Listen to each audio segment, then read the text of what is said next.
Sebelumnya perkenalkan, nama saya Nana Ari Elvina dengan latar belakang yang sudah disebutkan, dan saya adalah bagian dari Bus Sociopreneur.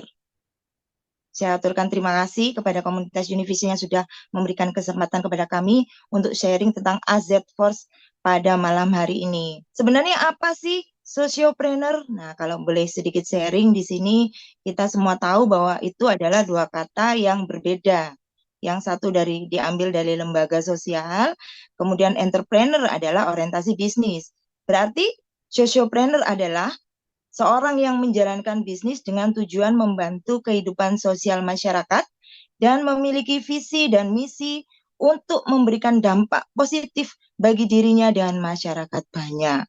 Keren ya. Nah, sebenarnya kalau kita boleh sharing, apa sih sebenarnya yang kita inginkan? Pastinya teman-teman di sini ingin memiliki keamanan finansial keluarga bagi kita dan sesama, sesuai dengan misi kita itu tadi, yaitu membantu berdampak positif kepada diri kita dan bermanfaat bagi masyarakat banyak. Nah, kabar baiknya teman-teman, di komunitas sociopreneur ini kita akan dibantu menjadi berkelimpahan, have money, juga memiliki waktu yang banyak untuk keluarga, have financial time gitu ya, have freedom time gitu ya. Kemudian juga memiliki kehidupan yang berarti, have a meaningful life gitu. Kemudian bicara tentang tadi bahwa kita juga berorientasi bisnis, perlu kita pahami bersama bahwasanya berbisnis kita pastinya tahu ada 5 pilar yang perlu kita tinjau. Yang pertama yaitu marketnya, kemudian masalahnya, masalah di luar sana, kemudian kebutuhan, demand-nya, dan solusi permanen apa yang perlu kita sampaikan, serta imbal jasa yang kita dapatkan. Begitu ya teman-teman ya. Nah, bagaimana nih kira-kira kalau kita masuk ke dalam komunitas sociopreneur ini? Pertama pasti kita punya 2 sukses formula gitu ya. Yang pertama adalah dare to be different. Kita berani untuk menjadi berbeda dari yang lain. Gitu. Kemudian yang kedua yaitu lead market. Lead market dalam arti bahwasanya kita memimpin di pasaran. Gitu. Nah, memimpin di pasaran menurut teman-teman apa sih sebenarnya yang mau kita sharingkan?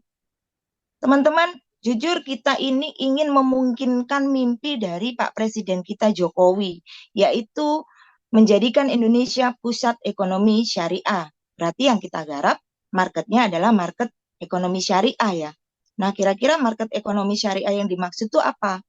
Jadi dari rangkuman data seputar perkembangan ekonomi syariah di Indonesia mengatakan bahwa berdasarkan data the RISSC, the Royal Islamic Strategic Studies Center, penduduk Muslim Indonesia memang merupakan yang terbanyak di dunia di tahun 2021.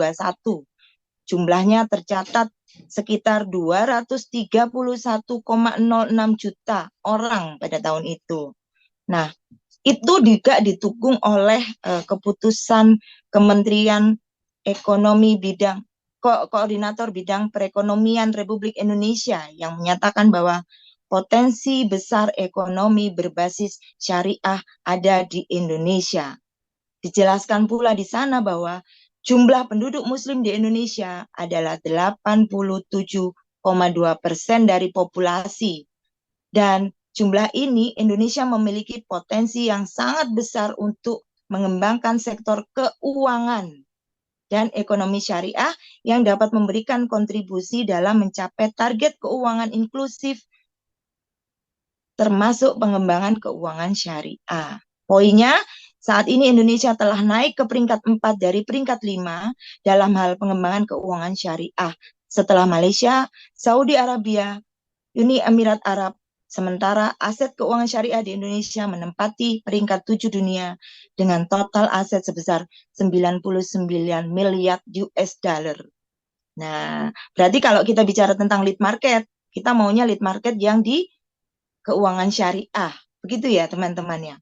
Nah, faktanya kita bisa lihat di sana Charity Aid Foundation (CAF) merilis World Giving Index 2021 dan menetapkan Indonesia sebagai negara yang penduduknya paling dermawan di dunia. Nah, kita bisa baca di sini di iNews ID mengatakan bahwa penduduk Indonesia paling dermawan di dunia. Survei CAF mengungkap Indonesia negara dengan penduduk paling dermawan di dunia. Laporan World Giving Index 2021 dari CAF merupakan hasil temuan lapangan di 110 negara sepanjang 2020. Nah, kita bisa lihat teman-teman, Indonesia di urutan pertama. Itu menandakan bahwasanya untuk lead market dermawan kepegang oleh penduduk Indonesia. Berapa banyak individu yang membantu orang yang tidak dikenai dan butuh bantuan, tidak dikenal maksudnya, dan butuh bantuan. Dan berapa banyak individu yang menyumbangkan uang untuk amal. Dan berapa banyak yang sumbangkan waktu untuk organisasi amal. Seperti itu teman-teman. Nah, kita juga bisa lihat buktinya di platform orang Indonesia untuk berbagi. Di sana ada kitabisa.com, benihbaik.com, peduli, gandeng tangan, gotong royong, terus berbagi beras, baik platform online ataupun yang manual atau offline. Semua penduduk Indonesia suka sekali berbagi. Dari teman-teman yang hadir di acara ini, kira-kira platform mana yang sudah dimiliki? Kitabisa.com, boleh cek? Banyak ya. Iya, kita juga bisa.com ada yang minat. Nah, teman-teman, ya Pak, kita bisa.com ini Pak Alam juga punya nih. Jumlah penduduk Indonesia, kalau kita bicara tentang keuangan syariah yang seperti saya sampaikan di awal, bahwasanya kita dibagi menjadi 3 golongan strata ekonomi, yaitu ada strata bawah, menengah, dan atas. Biasanya yang atas 20% yang kita sebut trade ocean itu sudah digarap oleh instrumen keuangan perbankan, leasing, pasar saham, dan asuransi. Nah, yang untuk strata bawah yang B40 itu kita sebutnya black ocean, biasanya bermain di instrumen keuangan penggadaian. Sedangkan peluang bisnis sektor 5 industri keuangan yang ada itu hanya menggarap yang di bawah sama atas. Bagaimana dengan yang M40 untuk blue ocean? Ini suatu peluang yang luar biasa bagi kita untuk yang ekonomi syariah menggarapnya. Peluang besar tersebut di industri asuransi jiwa Indonesia itu juga terbagi menjadi 2. Orang Indonesia memang suka menolong ya. Yang 28% itu memiliki asuransi, yang 92% ternyata belum terasuransi. Orang Indonesia memang suka menolong, tapi tidak mengerti asuransi. Datanya mengatakan bahwa meski jumlah nasabah asuransi jiwa di Indonesia 80,85%, 80,85 juta di tahun 2022, itu naik sekitar 28,03% dari 63,15 juta di tahun 2021. Namun data AIGI membandingkan dengan jumlah penduduk prosentasenya masih tergolong kecil. Nah, kalau kita lihat bersama sebenarnya siapa sih konsumen terbanyak atau pemilik polis terbanyak? Yang pertama yaitu pegawai yang memiliki penghasilan kecil. Jumlah aset serta tabungannya terbatas. Yang kedua, atau pengusaha yang memiliki penghasilan besar, aset dan tabungan banyak. Boleh dipilih ya, teman-teman. Di situ kita ada polling. Silakan dipilih. Siapa nih kira-kira menurut teman-teman konsumen terbanyak atau pemilik polis terbanyak? Level ekonomi atas atau level ekonomi menengah ke bawah? Silakan dipilih teman-teman, 1 atau 2. Nah, bisa dimunculkan pollingnya. Jawaban teman-teman yang mana nih? Oke, jadi polling terbanyak adalah 85% adalah level ekonomi atas. Oh, 86%. 14% level ekonomi menengah ke bawah. Ya, ada yang ketik, pilih 2. Boleh. Nggak bisa klik polling tadi ya, mungkin kecepatan. Jadi sebenarnya teman-teman orang kaya itu memiliki asuransi, sedangkan masyarakat kelas menengah ke bawah justru tidak punya asuransi. Nah, menurut teman-teman, harusnya kebalik ya itu. Bukankah itu satu hal yang beresiko ya, teman-teman? Secara definisi sebenarnya asuransi itu apa sih bagi teman-teman? Kalau menurut kami asuransi adalah satu kebutuhan, terutama untuk mayoritas penduduk di negara berkembang. Nah, kebanyakan menengah dan bawah tidak memiliki perlindungan asuransi karena dikarenakan beban keuangan meskipun mereka tahu pentingnya punya asuransi. Betul ya? Mengapa belum memiliki asuransi? Ada 3 poin yang kita bisa sampaikan di sini. Yang pertama, masyarakat usia produktif belum memiliki pemahaman yang tepat mengenai pengelolaan keuangan. Setuju ya teman-teman? Atau yang kedua, kondisi keuangan belum memadai jika harus menyisihkan dana dalam jangka panjang karena pengeluaran terus meningkat. Yang ketiga, belum tahu bahwa asuransi bisa saling bergotong royong untuk tolong-menolong terhadap sesama. Kira-kira menurut teman-teman, pemahaman mereka di mana itu? Yang satu, dua, atau tiga ya? Atau ketiga-tiganya?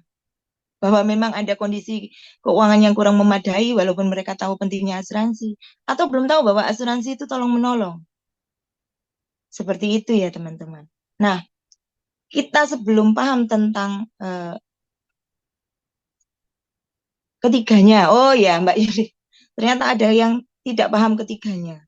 Nah, teman-teman kita harus sadari bahwasanya sebelum kita sadar atau kita mengedukasi teman-teman di luar sana tentang asuransi, kita perlu juga mengenalkan kepada mereka tentang apa kebutuhan dasar manusia sebenarnya saat ini. Kita bisa lihat bersama kalau kata orang tua kita dulu sandang, pangan, papan gitu ya.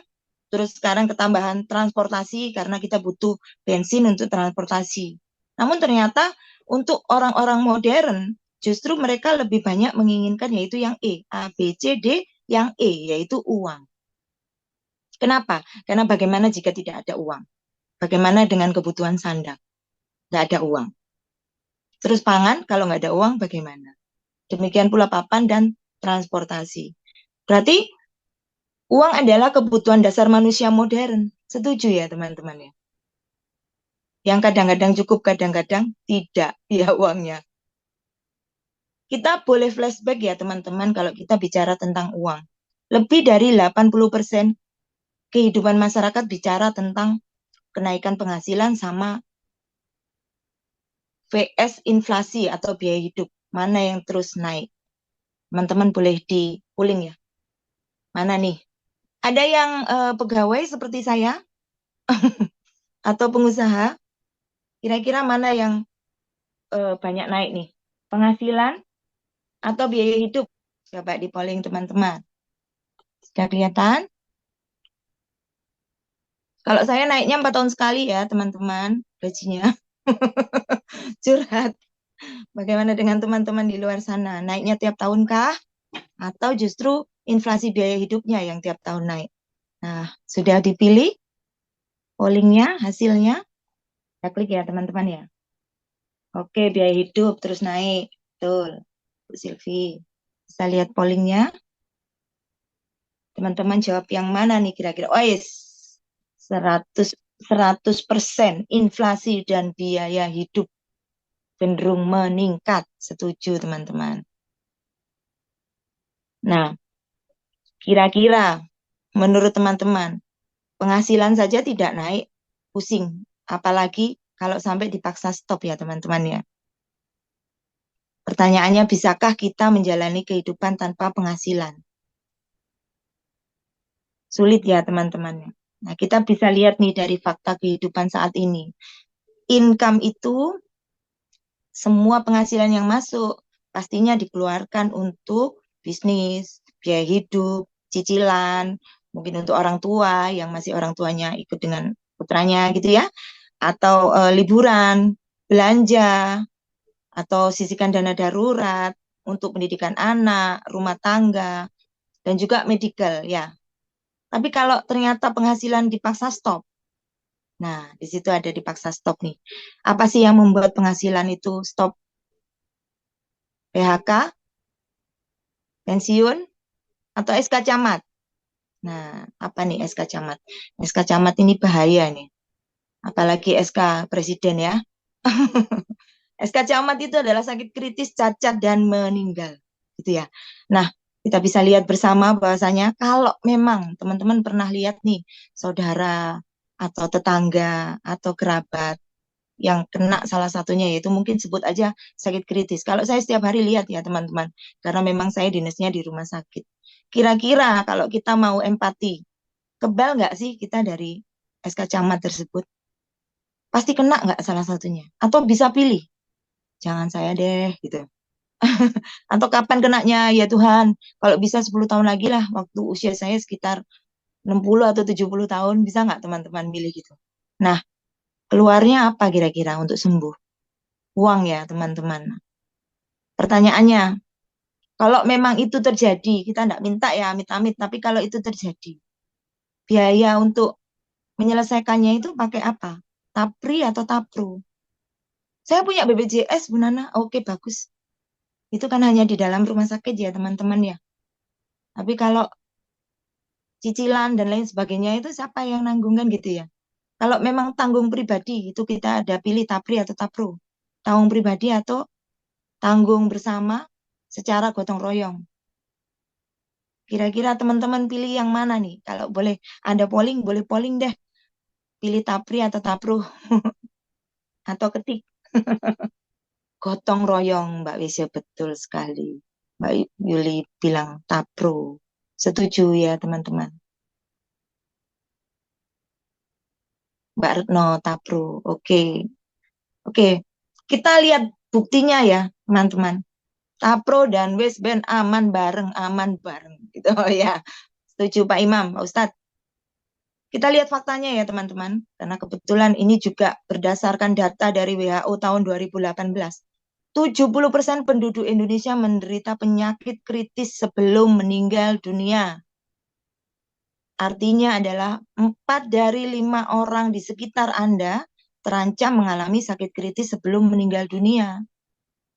Peluang salah satu anggota keluarga terkena penyakit kritis adalah 100%. Nah, otomatis biaya sakit kritis yang harus disiapkan, kalau di restoran ada menu ya, di rumah sakit seperti tempat kami juga ada menu. Stroke 1 miliar, jantung 1 miliar, kanker 2 miliar, ginjal 1 miliar. Oh, itu langsung dibayar tak Bu Nana? Lah, itu kan yang disiapin untuk pemulihan yang kepingin sembuh tadi. Setuju ya teman-teman? Di situ juga dipastikan 85% pasien kanker dan keluarganya bangkrut.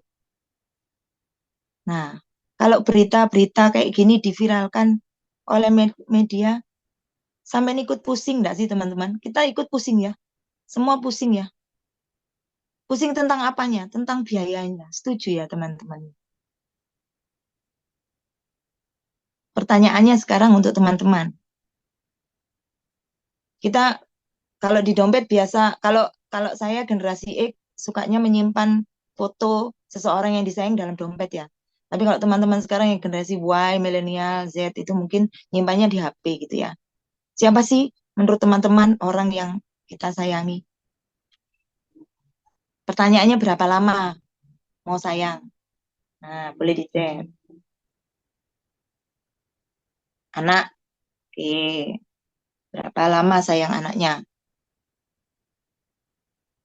Dan jika mereka meminta perlindungan, maukah Anda memberikannya?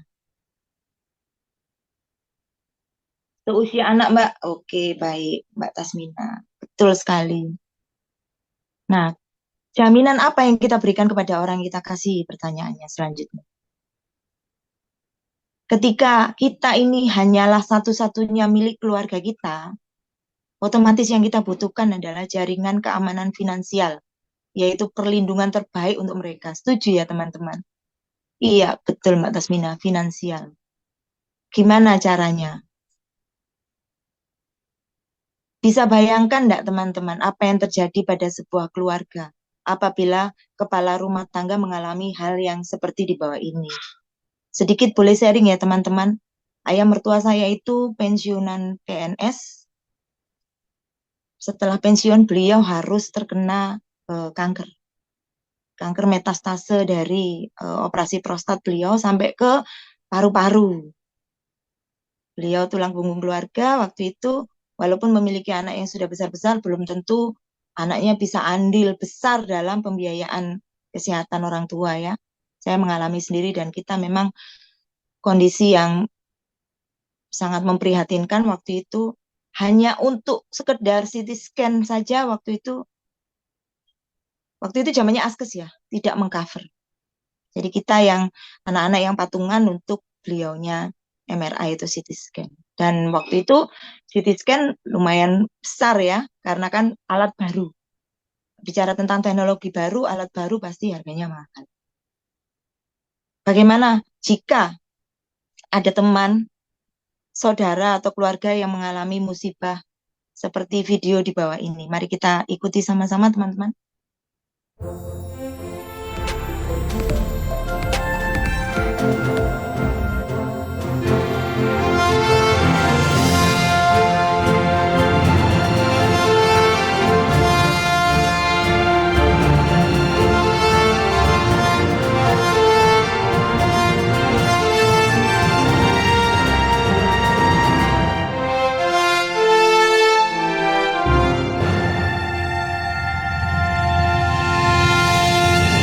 Luar biasa ya teman-teman ya, Indra Bekti ya.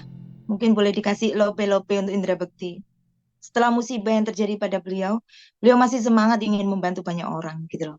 Nah, seumpamanya nih, jika ada teman, saudara atau keluarga kita, atau teman-teman, keluarga teman-teman semua, yang mengalami musibah seperti Indra Bekti, apakah Anda mau bantu?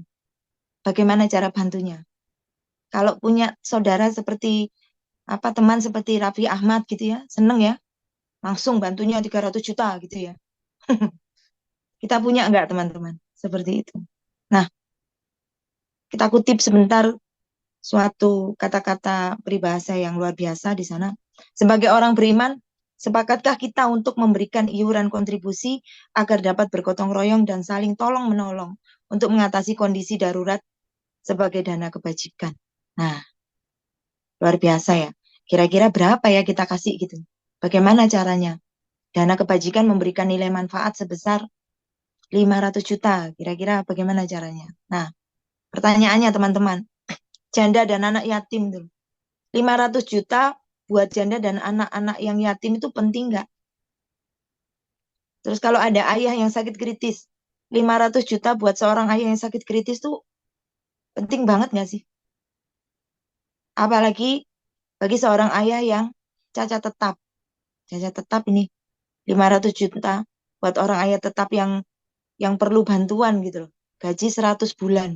Wah, 8 tahun. Ditambah jika gaji 5 juta per bulan, berarti berapa itu teman-teman? Kira-kira ada perusahaan yang mau kasih nggak sih gaji selama 8 tahun karyawannya cacat gitu. Nah, itu manfaat dari bantuan Alicia Handal, teman-teman. Jadi, peran asuransi itu life insurance is all about gitu ya. Jadi maknanya lebih ke arah love and responsibility, di mana itu adalah bukti cinta dan tanggung jawab. Keberadaan Anda dan kesehatan diri Anda saat ini itu sangat berharga bagi keluarga sebagai sumber income utama. Gitu ya, teman-teman.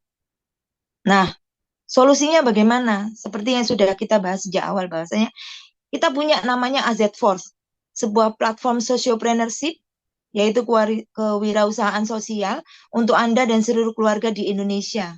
Yang sudah seperti yang di-sharingkan oleh Indra Bekti tadi yang sudah join AZ Force, itu dibangun dengan tujuan membantu masyarakat Indonesia yaitu punya asuransi dengan proteksi income terbaik.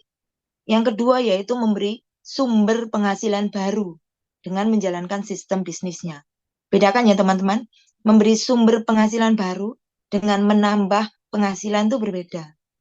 Teman-teman tahu ya, kalau kita menambah penghasilan berarti kita double shift, kerja lagi, satu instansi yang sama, melakukan hal yang sama. Tetapi kalau mendapatkan sumber penghasilan baru adalah kita mendapatkan sumber mata airnya langsung gitu. Paham ya teman-teman ya? Nah, di Asia Force ini merupakan sebuah resolusi sistem bisnis dengan potensi tak terhingga. Gimana caranya? Kan gitu ya teman-teman ya. Dengan cara yaitu melalui Leads Program. Leads Program itu melindungi keluarga dan teman Anda dengan membangun jaringan keamanan finansial keluarga. Iya itu ceritanya ya gini. Kita ilustrasikan ya teman-teman. Yang mungkin yang baru datang dan masih bingung, masih meraba-raba. Bagaimana lead program itu? Lead program itu adalah mengenalkan. Waduh, mengajak orang. Wah, mengajak orang Bu Nana. Ya apa itu? Jadi gini, contoh nih, Tono. Tono ini kan pingin menjadi peserta AZ Force. Agar dia mendapatkan dua hal yang seperti Indra Bekti dapatkan tadi, yaitu asuransi dengan proteksi income terbaik, serta sumber penghasilan baru dengan menjalankan sistem bisnisnya. Nah, langkah pertama yang Tono lakukan adalah registrasi nih, mendaftarkan diri untuk punya manfaat perlindungan pribadi atau keluarga, mulai dari yang seperti saya sebutkan tadi, kontribusi 500.000 per bulan, seumpamanya seperti itu ya. Karena bisa jadi gajinya UMR gitu ya. Sisihkan 10%, 500.000 per bulan. Untuk manfaat perlindungan, kalau masih usianya 30, maka dia mendapatkan 500 juta. Seperti itu, nanti tergantung ilustrasi. Sakit kritis 100%, kecelakaan dan meninggal, akhirnya dapat 200%, 1M. Kemudian cacat tetap total mendapat 100%, mohon maaf harus berpulang, juga mendapat 100%. Nah, setelah itu, kenalkan kepada kami, menjadi lead ya, seperti Tono, 10 orang. Izinkan kami yang memberikan edukasinya. Seperti itu ya teman-teman. Terus kira-kira lead program ini punya siapa sih? Kok berani memberikan ya gitu ya?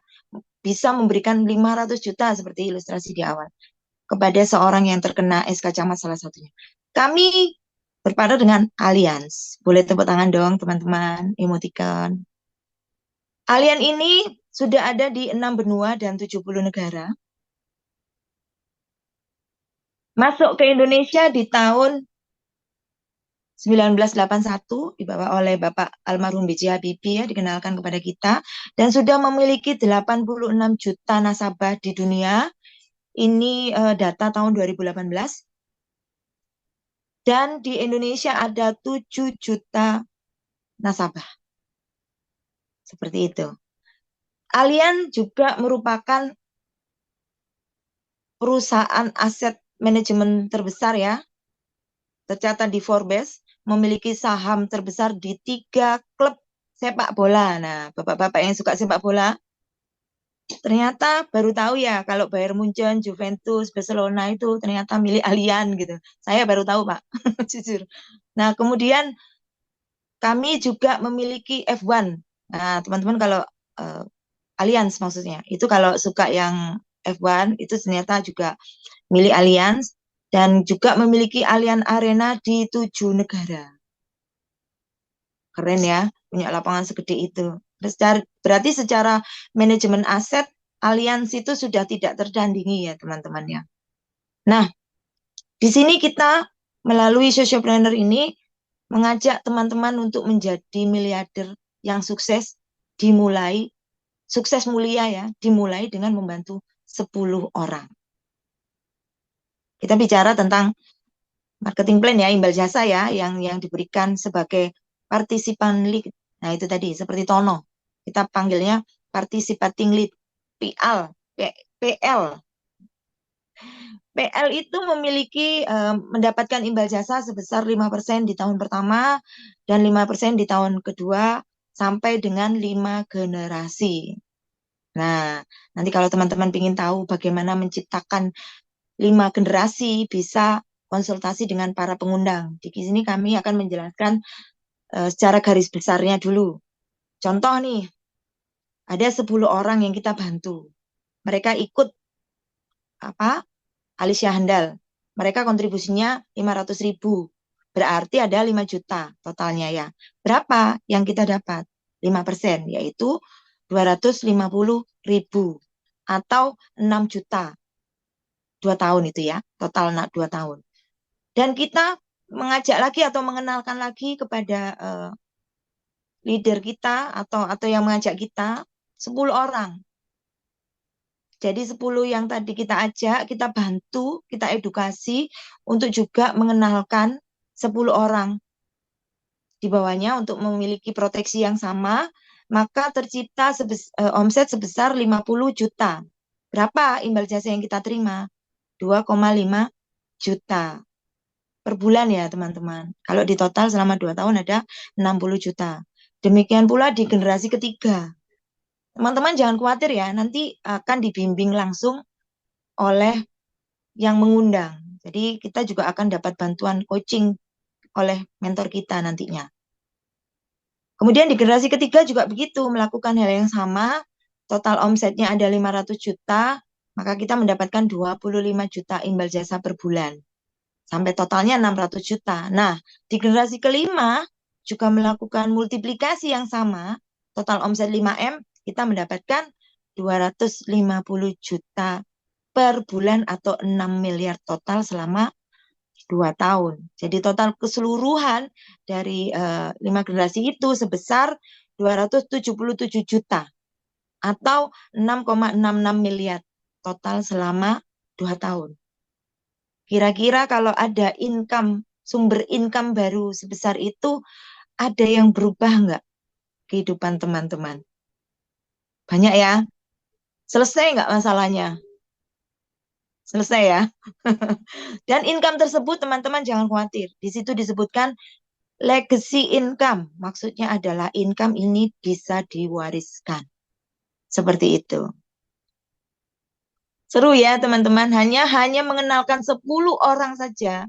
Potensi penghasilan kita 200 juta. Nah, untuk melangkah lebih lanjut, imbal jasa menjadi unit manager, bagaimana nih? Nah, di sini nanti setelah penjelasannya, nanti teman-teman polling ya, mau jadi PL atau UM nih, gitu ya. Sama-sama punya direct PL atau mengenalkan 10 orang yang ingin melakukan kontribusi Alicia Handal tadi, 10 orang ya. Maka kalau PL seperti yang saya ceritakan tadi, ada generasi di tahun pertama dan kedua 5%, generasi 1 sampai generasi 5, jadi totalnya 50% kan gitu ya. Nah, kalau UM kita bisa dapatkan namanya overriding. PL overriding tanpa batas generasi. Oh, keren nggak tuh? OR-nya di tahun pertama 15%, tahun kedua 15%, tahun ketiga, keempat, kelima masing-masing 5%. Nah, nanti ini kalau menjadi UM ada syaratnya. Otomatis karena kita sharing tentang finansial, syariah, maka kita perlu ikut namanya ujian lisensi. Harus punya SIM-nya karena kita sharing tentang keuangan syariah. Dan lisensinya nanti berbasis AASI ya. Seperti itu. Dan sesuai dengan ketentuan perusahaan syariah. Perusahaan asuransi syariah. Gitu. Nah, boleh polling nih kira-kira. Teman-teman mau dapat yang 250 juta per bulan atau mau dapat yang bisa 50 juta per bulan atau lebih. Pilih. Nah, ini nih. Dengan AZ Force, berapa penghasilan yang Anda inginkan dalam 3 bulan mendatang? 250.000 sampai 2,5 juta per bulan sebagai PL atau 10 juta per bulan sebagai UM. Coba teman-teman, boleh polling. Nah, wah, selamat ya teman-teman. 100% ingin menjadi UM. Bagaimana teman-teman yang mengundang? Semuanya ingin dapat jadi UM? Siap-siap ya, langsung multiplikasi gitu ya bisnis kita. Nah, kita bicara tentang UM ya teman-teman. Meraih income 550 juta per bulan. Mau enggak kira-kira? Dengan membangun struktur PL menjadi UM seperti yang tadi disampaikan. Bagaimana imbal jasanya kalau sesama UM? Saya sudah UM nih Mbak, gitu. Saya sudah UM nih Bu Nana. Saya kepingin tim saya juga UM seperti saya. Terus saya dapat apa kan gitu. Jangan khawatir, UM ketemu UM, dapat tambahan tahun pertama 5%, tahun kedua 5%, sampai 4 generasi. Keren ya. Jadi kira-kira dari total overriding UM to UM, kita berhak nih kalau multiplikasinya sempurna, kita bisa mencapai income 500 juta per bulan. Gitu ya. Nah, total imbal jasa UM ke UM. Keren banget. Nggih, Mbak Iwet. Total jumlah imbal jasa UM terhadap UM. Nah, kita lihat ya, di tahun pertama itu generasi 1 kan 5% tuh. UM imbal jasanya PL gitu ya. Terus UM ke UM, generasi overriding-nya ada 5%. Jadi ditambahkan. Di tahun pertama jadi 10%. Kalau teman-teman di sini ada yang belum paham, nanti bisa langsung konsultasi setelah acara ini ya. Gitu. Nah, ilustrasinya begini nih. Ini ada Alan menjadi UM. Syarat PL Alan menjadi UM adalah 10 direct bulan pertama nih. Nah, kemudian partner AM atau UM yang menjelaskan, oh nanti maksudnya adalah sebagai PL, Alan hanya mengenalkan, izinkan partnernya AM atau UM yang menjelaskan atau mengedukasi tentang Alicia Handal. Nah, new PL si Alan itu ada orang 10 nih. Masing-masing aktivasi Alicia Handal 500 ribuan kan? Jadi ALP-nya 6 juta. Nah, total ALP 60 juta tersebut Alan dipromosikan langsung menjadi unit manager di bulan keduanya. UM seperti itu. Dengan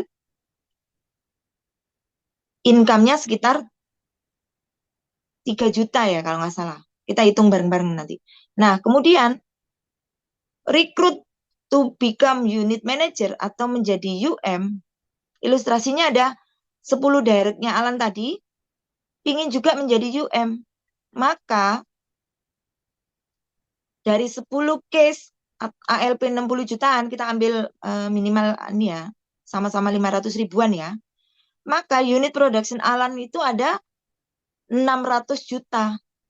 Imbal jasanya 600 juta kali 25%. 150 juta per tahun atau 12,5 juta per bulan. Wow, keren ya teman-teman ya.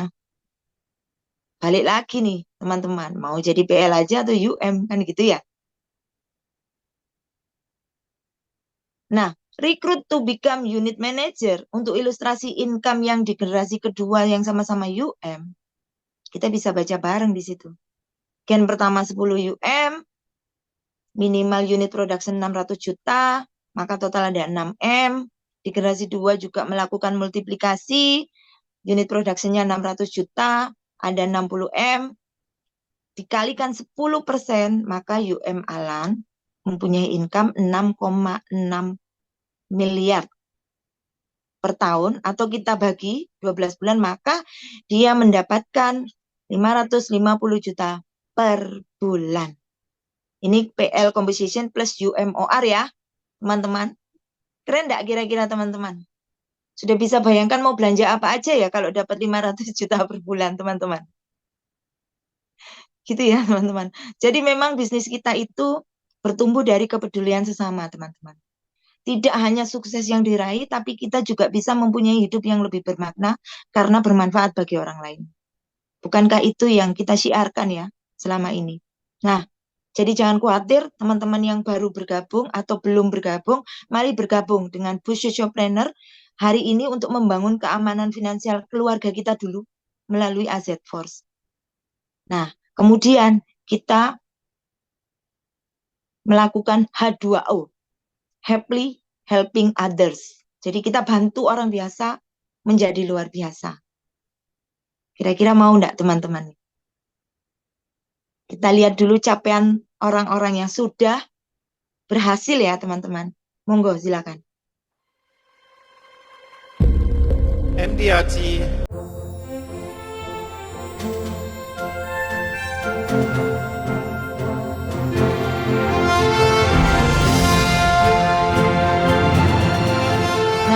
keren ya teman-teman ya. Dan kita bisa lihat nih teman-teman, ada promo sampai dengan Juni 2023 bahwa jadi UM cukup dengan 5 PL direct polis Alicia Handal issued di bulan Juni 2023. Ini masih tanggal 19 ya teman-teman, masih ada waktu untuk bisa menjadi UM dengan 5 PL.